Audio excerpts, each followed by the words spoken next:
Hola, my name is Samuel Bautista Lasso. Uh, my Zapotec name is 3 Deer 5 Rain. I literally made it up and I went online and looked up the correlation of the ancient calendar and the modern calendar. So my name in the Zapotec calendar is 3 Deer 5 Rain. I will explain to you the meaning of the patterns and symbols that we weave in our rugs. So literally, these patterns have stayed with us probably for the last 9,000 years since our ancestors started developing culture with the domestication of corn near the caves of Gilanakits in near Mitla, and there they started to use some pigments to do some like cave art. You will see in our rugs a lot of this diamond pattern, which literally comes from the skin of the rattlesnake. This diamond pattern, it's a perfectly symmetrical symbol. It remains a diamond in every way you turn it. And it teaches us about the balance of the essential four energies that were used to create the universe. Just like we have fire, water, wind, and earth, we have four seasons, four elements. We have also in our bodies, this is reflected. Our bodies could be divided in four. The navel, it's the center that unifies these four energies. From the navel to our head, we have the bird energy, which is the spiritual energy, which, just like the bird, tries to abstract us from the material world to take us to the heavens. And we have organs like the heart and the brain that create thoughts and emotions that are intangible. And these thoughts and emotions can transform the world and can also be passed from generation to generation. Then from the navel below, we have the snake energy, which is the material energy. The snake walks with its full body on the ground. And just like our legs and our reproductive organs, the snake energy grounds us to the planet and ensures survival. The snake has a lot of symbolism. It's an ancient animal, so it represents the ancient wisdom, the ancient knowledge that is passed from generation to generation. When the snake sheds its skin, it's representing that generational knowledge that's passed on. And then when you balance, like the bird and the snake, and they become one, you create the third state, which is the Quetzalcoatl. And literally, it's like a state of mind, it's bringing two opposite types of awareness, like thinking like the gods, but with your feet on the ground. And uniting these two energies will allow you to see the world through God's eye, which is this diamond. You also have the left and the right side of your awareness. On the left side of your body, you store the energy of the Nahual, which is the energy that you use for dreams and intuition. For our ancestors, these dreams and their intuition, were so valid and as real as this world that we could see and touch. And they've mastered techniques to understand those dreams and to take their full awareness into the realm of dreams. On the right side, we have the energy of the tonal, which is the power of language, sound, and logic. Literally, words are the stuff of magic that create this reality. And also, this energy connects us, the logic, to the understanding of the cosmos, and the intuition connects you to the understanding of nature. So again, you bring both of them together to bring heaven and earth. And once these four energies are balanced in this harmonious way, then we see the world through what we call Ojo de Dios, the eye of God.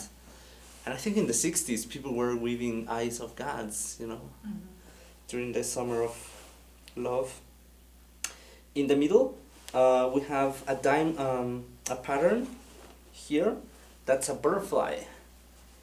So you could see it's stylized, for weaving purposes. These are the wings and the antenna. And it's there to represent the wisdom that comes when you see the world through God's eye. And it's like a flower too that's ever expanding. That's why we weave it in different forms. We weave it like this because you could weave a diamond within a diamond within a diamond, like an ever expanding flower, an ever expanding awareness. And it could get as intricate as you like. That same pattern, it's represented in many ways. We have here different shapes of diamonds. And these patterns, like the diamond pattern, will never change. It's part of the symbol. But you could change its form or its color.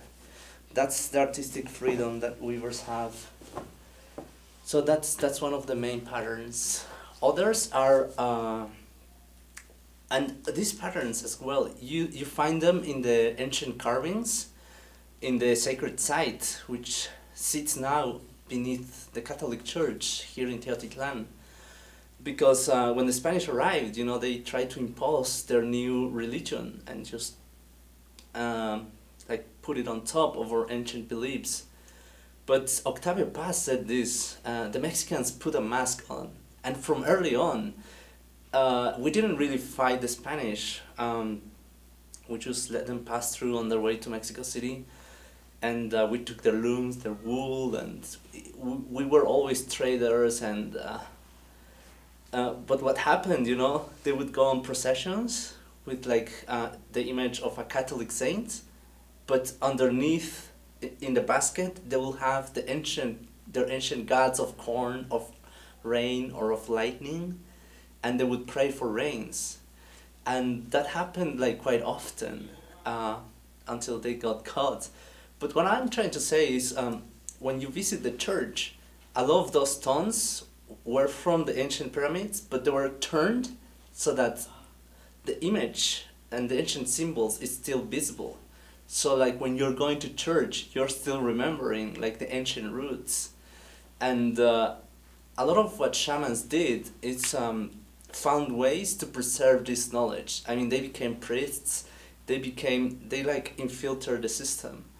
And it was a way, they said, they were using their Nahual energy, to just go with that flow and to really try to survive and to preserve the knowledge. And it's through weaving that these symbols have survived, because they could destroy the temples, they burned all the books. But as long as we keep weaving, we memorize these symbols at a really young age, since like age 5, 6, 7, as soon as we start to get, dexterity, we use the back frame of a chair to start to weave little rugs. And since then, we start to memorize the symbols and how to make them. But in doing this, and in relating that to the ancient tales and stories of our ancestors, that knowledge has survived, and it's still alive. So this is what I want to show you next. Let me pull it here. This pattern, which comes in different variations. We call this the cycle of life. This pattern here is the pattern that you get when you join your hands in this way.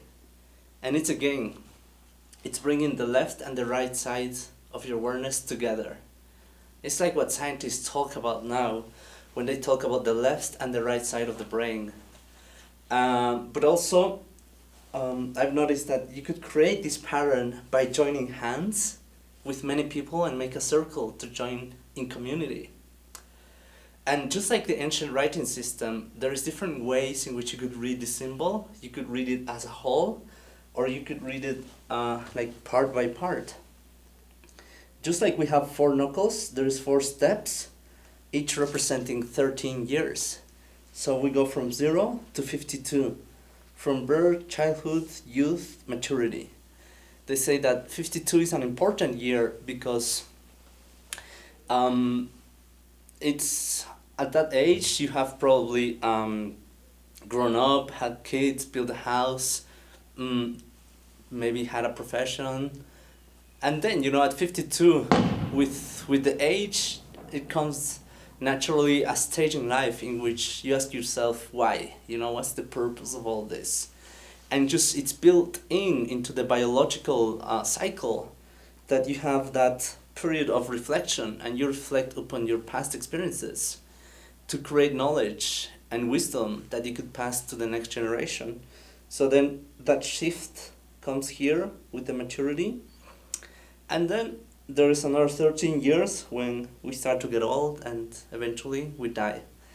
Our ancestors believed that we would spend another 13 years in the other world and then we'll come back and start over again in a cycle, a never-ending cycle of life and death, which you could escape if you take the path of the warrior, which here is represented with many more steps, like you see on this rug. And this pattern no longer represents biological growth, but spiritual growth. Our ancestors believed that we come to this world just to gather experiences, and that those experiences are stored in our being and in our essence, and when we die, we return to the main source, which in our culture happens to have the form of an eagle. This eagle is feeding from those experiences.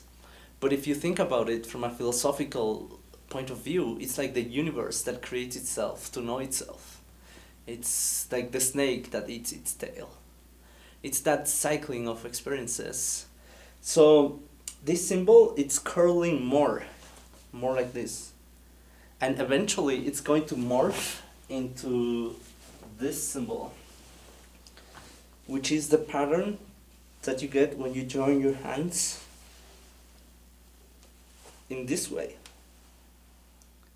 So now the left, the Nawal and the Tonal have become one. They're unified.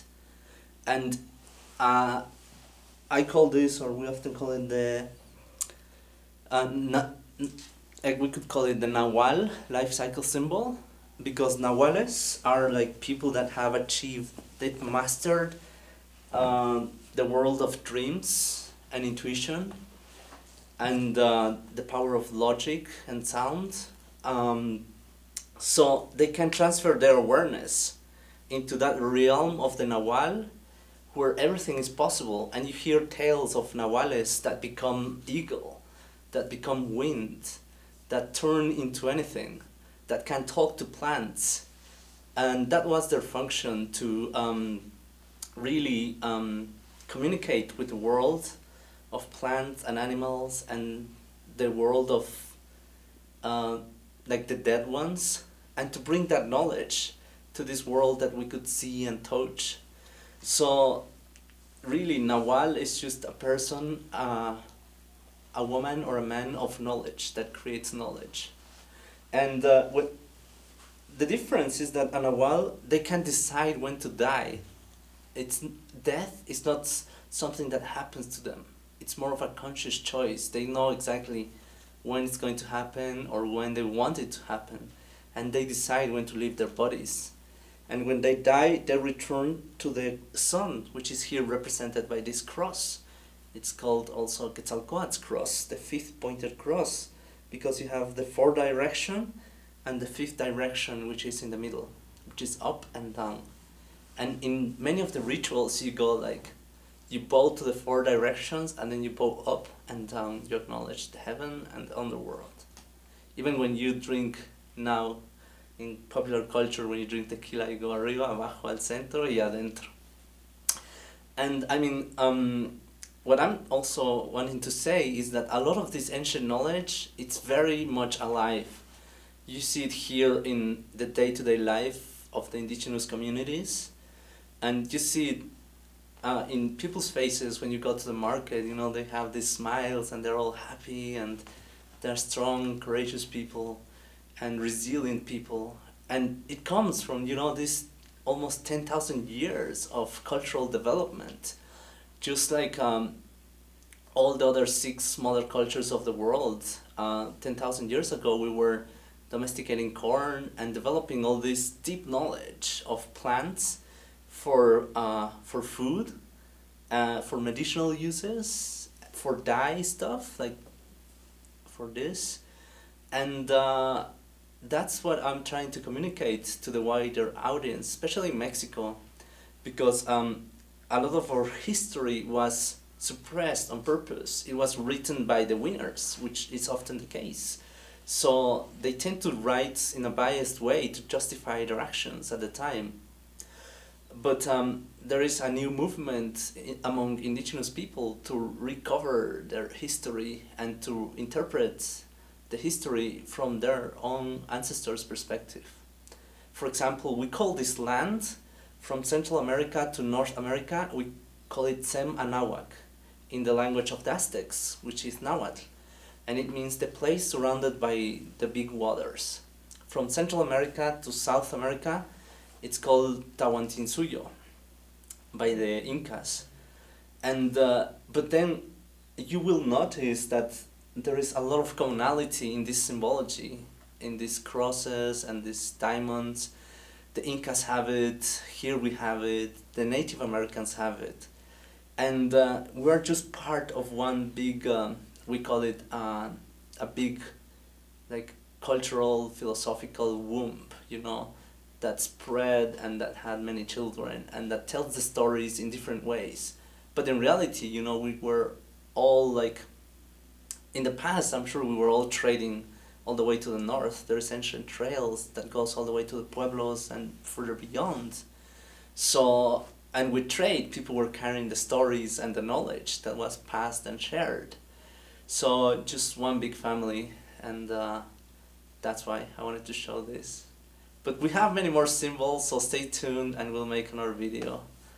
Thank you.